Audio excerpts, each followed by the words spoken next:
Bismillahirrahmanirrahim.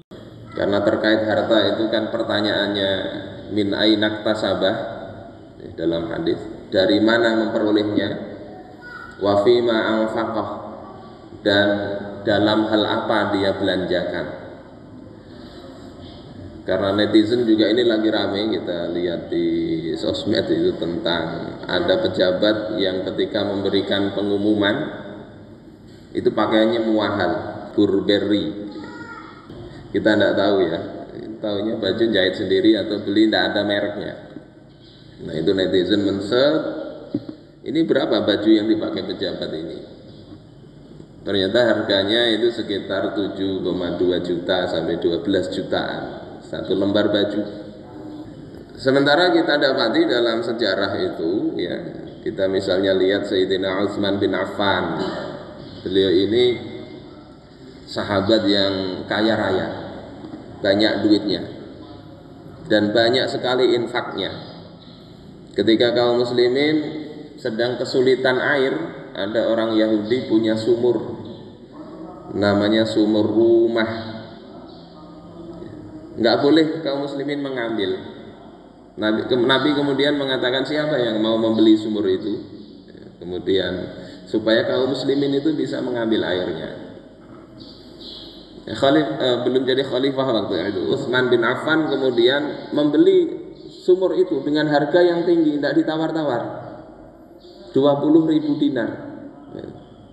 Air di padang pasir itu mahal sekali.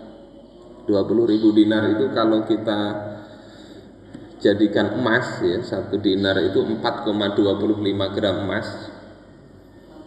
20.000 dinar berarti 85 kilogram emas ya.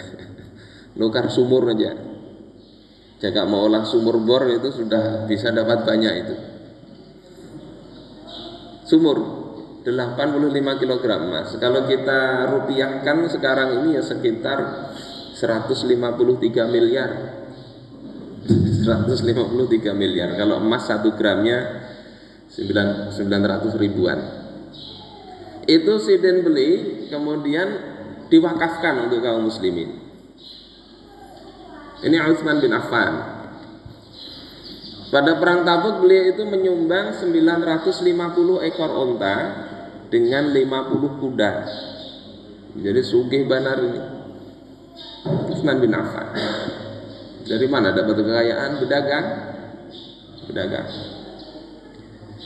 Tetapi beliau ini ketika dilihat sholat Jumat pernah memakai baju harganya sekitar 4 atau 5 dirham saja. 4 atau 5 dirham. Berapa itu kalau kita, dirham itu perak, 1 dirham itu 2,975 gram. Enggak sampai 3 gram, hampir 3 gram. Kalau dirupiahkan itu ya sekitar ya 163 ribuan baju beliau itu. Sandangai kalau lah. Baju parah 200 ribu.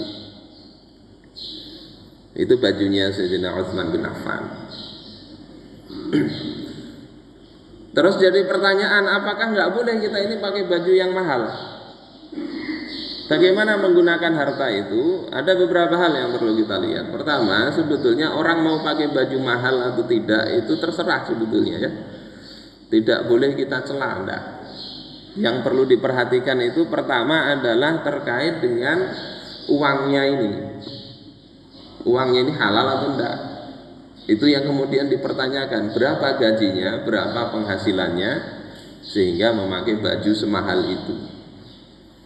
Ya, walaupun orang kadang enggak bisa kita lihat gajinya sekian, hartanya sekian, belum tentu. Siapa tahu ada kakeknya atau bapaknya sugih banar dapat warisan, bisa juga. Jadi kita tidak bersuudzon, tidak. Jadi ini pertama, sumbernya dari mana? Kalau hartanya halal dia pakai tidak apa-apa. Ada riwayat sahabat itu ada yang bajunya mahal juga. Namanya Tamim Ad-Dari. Kata Imam Al-Qurtubi, waqad ishtara Tamim Ad-Dari hullatan bi alfi dirham ka ayyusalli fiha. adalah Tamim Ad-Dari itu beliau membeli baju ya, dengan 1000 dirham. 1000 dirham. 1000 dirham itu kalau kita jadikan zakat itu kan nisabnya 200 dirham.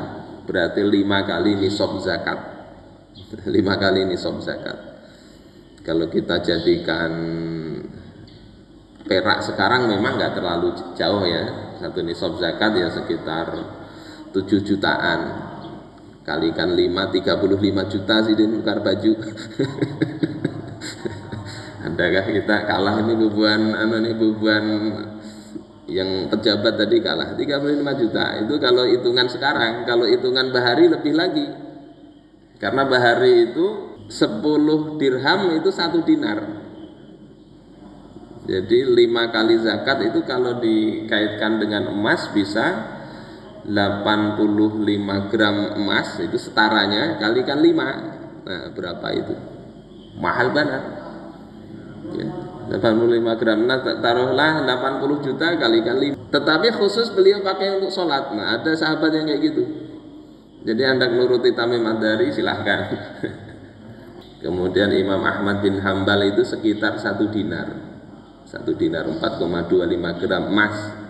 Tukar baju 4 kali 900 ribu ya, 33.600, 4 jutaan. 4 jutaan beliau nukar. Artinya apa? Tidak masalah dari sisi besarnya harga tersebut ya, asal tadi hartanya itu dari mana dapatnya. Itu jadi yang pertama sumber uangnya. Kalau hartanya halal terserah dia, mau pakai bagus ya terserah. Terus yang kedua itu masalah empati sebetulnya. Kalau rakyat biasa seperti itu tidak apa-apa sebetulnya, rakyat biasa ya. Seperti tadi Malik bin Dinar orang biasa, bukan pejabat.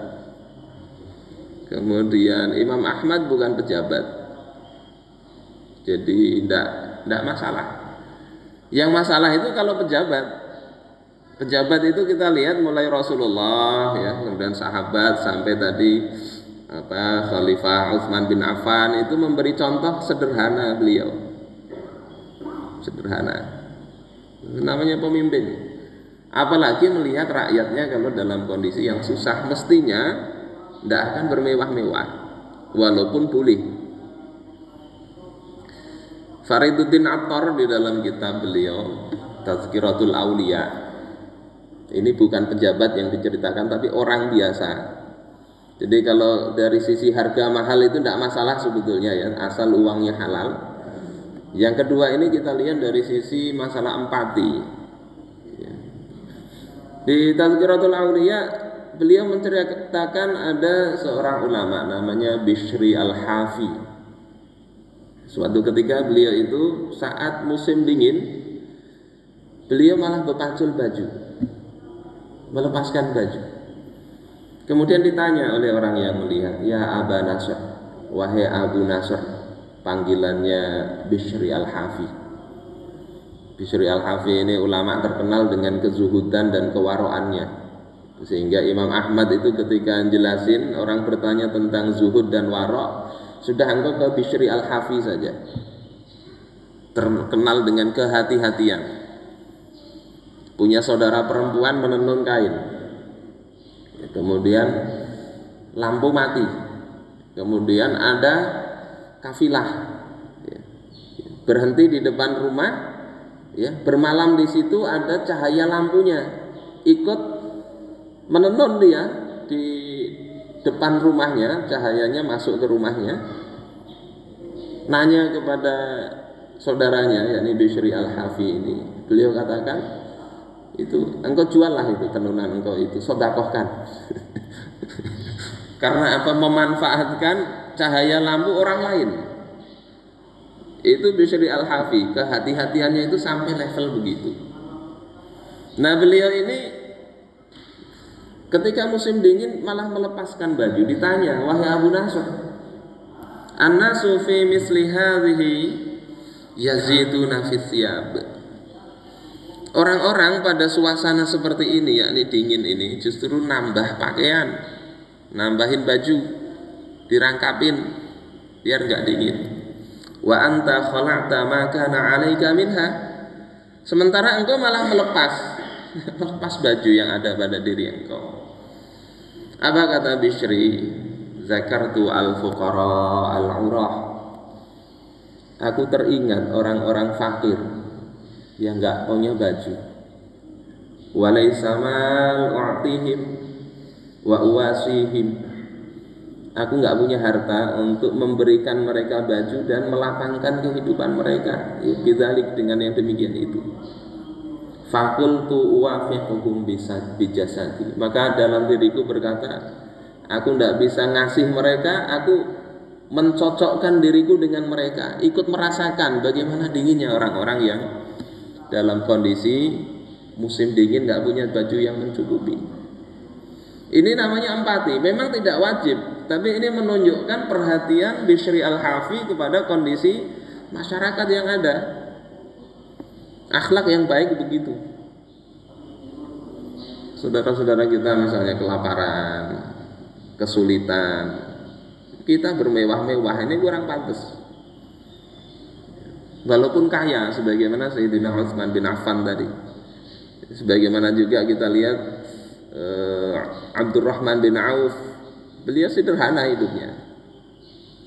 Sekali lagi, bukan berarti nggak boleh yang mewah, itu bukan berarti begitu.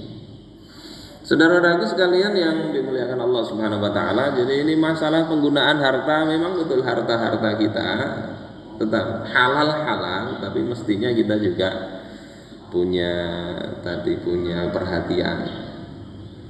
Walaupun kita bukan pejabat, apalagi kalau pejabat. Itu yang dicontohkan oleh para sahabat.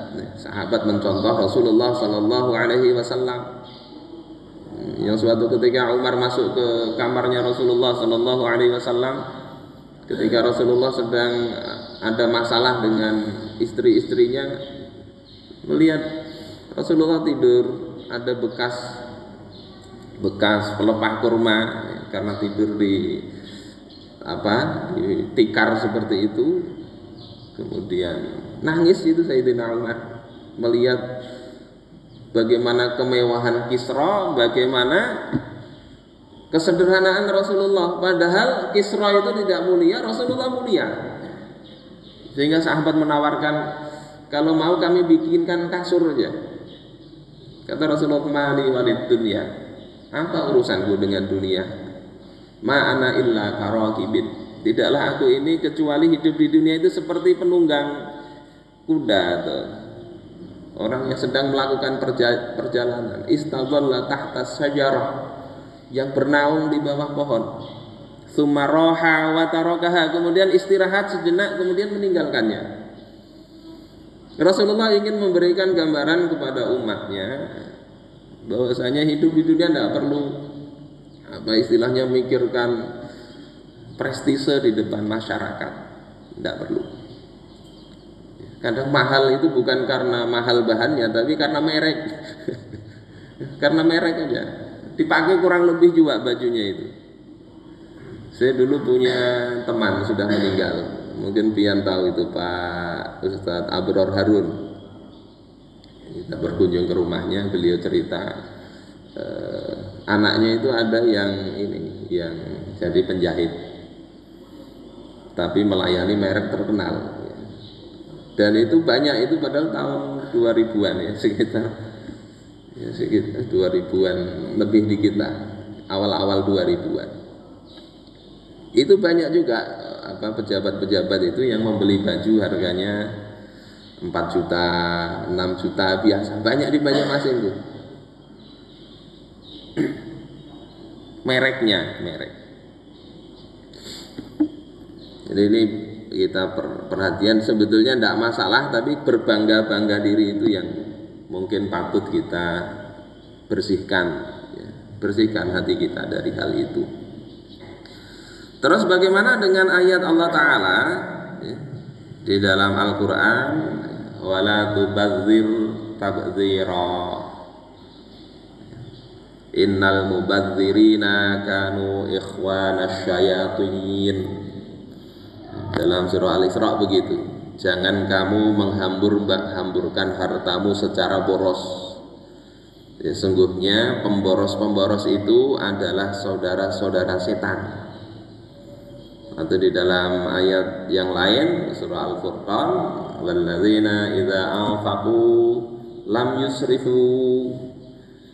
Ini yang dipuji oleh Allah, yakni orang-orang yang apabila mereka membelanjakan hartanya mereka tidaklah bersifat boros, walam yaqturu, tidak juga pelit, wa kana baina dzalika qawama, dan mereka dalam pembelanjaan itu berlaku qawam, yakni di tengah-tengah. Gimana ayat ini memposisikannya? Bukankah kalau mahal betul itu berarti boros dan itu saudara setan? Tidak bisa difahami begitu. Ayat ini bukan berarti melarang mengeluarkan harta yang banyak, bukan. Imam Al-Qurtubi mengutip perkataan dari Abu Ja'far An-Nahas. An-Nahas ini wafat tahun 338 Hijriah. Beliau ini ahli tafsir dan pakar bahasa, jadi sering diikuti An-Nahas.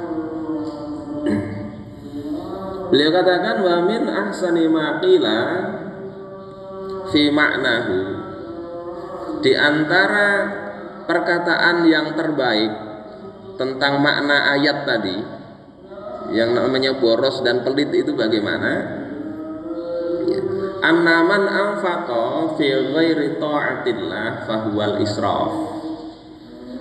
Bahwasanya siapa saja yang menafkahkan hartanya fi ghairi ta'atillah, dalam selain ketaatan kepada Allah, fahuwa israf, maka itulah boros.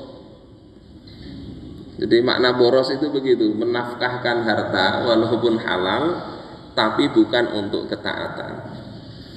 Wa man amsaka an ta'atillahi azza wajal fahuwal iqtar. Siapa saja yang dia menahan hartanya dari ketaatan kepada Allah, jadi ada kewajiban-kewajiban terkait harta tidak dia tunaikan, fahuwa iqtar, maka itulah yang namanya pelit. Pelit, zakat tidak dibayari, apalagi menafkahi anak istri ya, kurang, tapi mentraktir teman-teman boros banar. Ngajak makan, pokoknya royal betul ke teman-teman, memberi nafkah ke keluarga seadanya, kurang. Itu pelit itu. Walaupun kata temannya, oh ini dermawan sekali. Pelit. Wa man anfaqa fi ta'atillah fahuwal qawam. Maka yang menafkahkan hartanya untuk taat kepada Allah, maka itulah qawam. Itulah yang pertengahan itu begitu. Jadi perintah Allah itu jangan boros. Boros itu artinya memberikan harta di jalan yang dilarang Allah. Pelit itu mencegah harta dari mengeluarkan kewajibannya. Kemudian yang pertengahan itu ya gunakan harta untuk yang ketaatan kepada Allah. Kemudian di tafsir Al-Qurtubi juga itu dikuatkan dengan perkataan Ibnu Abbas, sepupunya Rasulullah Sallallahu Alaihi Wasallam, yang didoakan oleh Rasulullah, Allahumma faqihu fid din wa 'allimhu ta'wil. Ya Allah, jadikan dia Ibnu Abbas ini orang yang ngerti dalam agama dan orang yang faham di dalam takwil atau tafsir.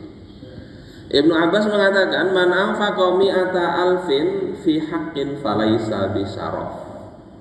Siapa yang menafkahkan 100.000, ini bisa dinar bisa dirham, di dalam ketaatan, dalam jalan yang benar, falaisa bisaraf, itu tidak boros. Sebagaimana Tamim Ad-Dari tadi beli baju sampai sekitaran 40 juta itu tidak boros itu. Apalagi dia pakai itu untuk sholat khusus. Kita ini kadang baju mahal itu sholat juga pakai kaos oblong.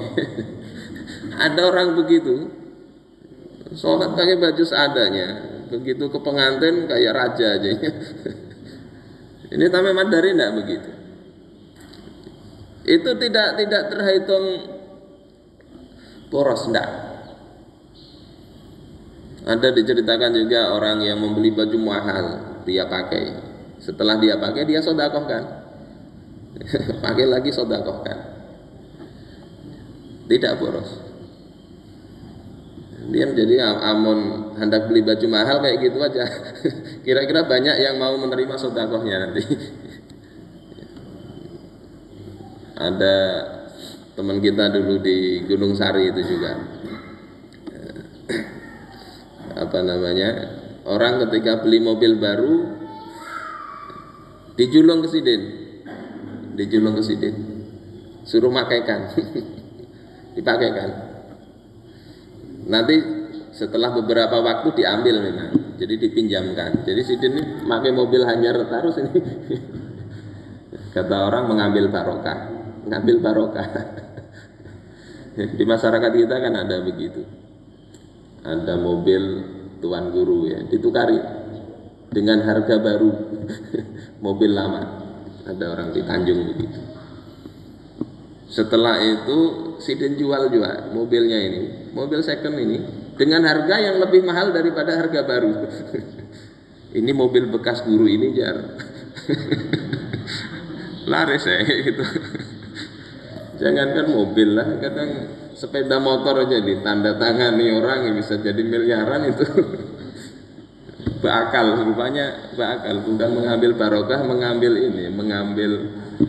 keuntungan bisnis. Ya, ada aja orang begitu. Jadi walaupun sampai 100.000 tidak terhitung boros kalau memang untuk sesuatu yang tidak haram. Wa man anfaqa dirhaman fi ghairi haqqihi fahuwa saraf. Siapa yang menafkahkan harta 1 dirham pada jalan yang tidak benar, ya, maka itu termasuk saraf, termasuk pemborosan.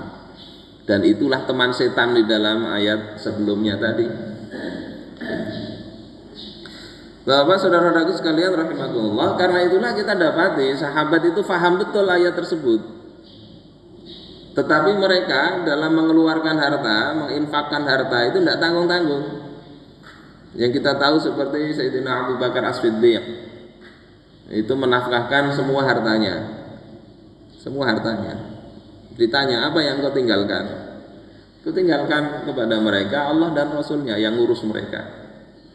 Ini bukan berarti semua dijual, enggak, ya, tapi harta yang ada karena rumah untuk tinggal, ya, nafkah untuk keluarga ya pasti ada. Tidak boleh berinfak itu kemudian anak-anak dibiarkan kelaparan, tidak boleh begitu.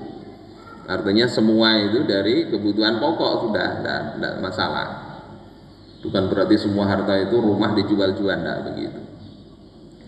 Begitu juga Abdurrahman bin Auf ketika perang Tabuk itu, di dalam kitab Suwarun min Hayatis Sahabah, beliau itu nyumbang 200 uqiyah emas, ya, di samping sumbangan yang sebelumnya ya. 200 uqiyah emas itu sekitar ini kalau kita jadikan gram-graman itu 23,8 kilogram emas, ya. Kilogram sudah mainan mereka, kilogram disumbangkan. Sampai-sampai Umar bin Khattab itu mengatakan, inni la ara Abdurrahman illa murtaqiban itsman. Aku memandang Abdurrahman ini melakukan dosa ini. Ya. Fama taraka li ahlihi syai'an, dia enggak meninggalkan apapun untuk keluarganya. Ini menurut dugaan Umar bin Khattab berbisik kepada Nabi. Kemudian Nabi mengatakan, bertanya kepada Abdurrahman bin Auf, hal tarakta li ahlika syai'an ya Abdurrahman? Apakah engkau tinggalkan sesuatu untuk keluarga engkau, ya Abdurrahman? Maka Abdurrahman menjawab, taraktu lahum aktsara mimma anfaqtu wa atyab. Kutinggalkan untuk keluargaku itu lebih banyak dan lebih baik daripada yang kuinfakkan ini. Ya. Jadi yang kutinggal ini lebih banyak lagi ya Rasul, lebih baik lagi. Kata Rasulullah, berapa? Berapa? Ini kan maunya diplomatis ini. Abdurrahman bin Auf ini maunya diplomatis. Lebih banyak itu supaya nggak ditanya lagi berapa. Ternyata Rasul tanya berapa. Maka kata Sayyidina Abdurrahman, ma wa'adallahu wa rasuluhu minar rizqi wal khairi wal ajr. Yang kutinggalkan itu adalah apa yang dijanjikan Allah dan Rasulnya berupa rizki, kebaikan dan pahala. Cukup itu. Akhirnya memang betul itu. Beliau itu bisnis untung terus. Ya. Sehingga ketika wafat itu, istri beliau itu kan ada 4 yang ditinggal waktu wafat itu 4. Satu itu tumadir, itu dicerai. Ya, karena sakit itu minta cerai. Waktu sakit menjelang wafat ini minta cerai, sehingga diceraikan oleh Abdurrahman bin Auf. Karena wafat waktu masih masa iddah itu statusnya itu masih dapat warisan. Jadi pian menceraikan bini. Selama masih masa iddah statusnya masih istri. Sehingga walaupun itu talak 3 itu ya. Masa iddah belum habis, statusnya istri masih dapat warisan. Kalau wayah ini kadang jangankan talak 3, talak 1 aja sudah pindah rumah sudah. Udah setelah dicerai itu tetap ketika dia tinggal di rumah kita itu tetap wajib diberi nafkah. Statusnya masih istri. Berapa warisannya kepada tumadir? Warisannya itu karena ahli waris yang lainnya itu menego ya. Ya ini kita ganti aja, itu makanya ada hukum rod ya, di dalam bukan rod, apa itu lupa saya. Artinya orang ahli waris ini tidak mesti harta warisan dibagi, tidak. Bisa ini ahli waris ini ya bagian kamu dapat segini aja lah misalnya, boleh. Ini misalnya abah kita wafat, hartanya banyak misalnya, kita menghitung-hitung susah, terus kita maunya dapat bagian segini aja misalnya, kita kira-kira oh bagian saya segini, saya minta duitnya aja, boleh begitu. Jadi rumah misalnya ada yang memiliki saudara kita atau siapa, silakan, kita minta duitnya aja. Tumatir itu begitu, dan dapat 80.000 dinar. 80.000 dinar. Kalau dijadikan emas itu berapa itu? 80.000, 1000 dinar itu 42,5 kilogram emas. 1000 dinar itu kalikan 8. Nah, berapa itu? 8 sekitar 300 berapa? 8 kali 4 aja 32. 8 kali 2 16. 32 16 33. Pokoknya lebih dari 320 kilogram emas. Kalau disak dengan semen itu berapa sak semen itu emas semua. Itu bagiannya tuh madir, istri yang sudah dicerai tadi, yang minta cerai. Itu baru 1/3 kan. Bagian istri itu 1/8. Karena istrinya 4 dibagi 4 berarti 1/32. Total warisannya berarti 32 kali 300 ya, 300 sekian kilogram emas itu. Banyak pun triliunan itu. Ya.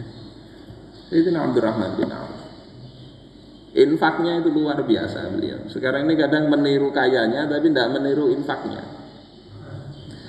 Pengusaha Abdurrahman bin Auf jadi contoh terus ya. Bisnis sukses Abdurrahman bin Auf, tapi infaknya enggak seperti Abdurrahman bin Auf. Bapak Ibu sekalian yang dimuliakan Allah Subhanahu wa taala,